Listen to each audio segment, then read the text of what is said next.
किसान और उसका तोता दोस्त दूर दूर से आइस लाते हैं और मिलकर एक आइस घर बनाने लगते हैं। धीरे धीरे आइस घर बनकर तैयार हो जाता है। जंगल के सारे कीड़े, चींटियां और छोटे छोटे पंछी वहां पार्टी करने आते हैं। सब नाचते हैं, गाते हैं और जूस पीते हैं।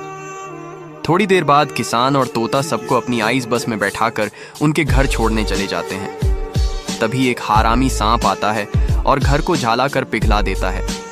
कुछ देर बाद किसान और तोता लौटते हैं। वो सब देखकर रोने लगते हैं। तोता धीरे से कहता है, लगता है किसी ने लाइक और सब्सक्राइब नहीं किया।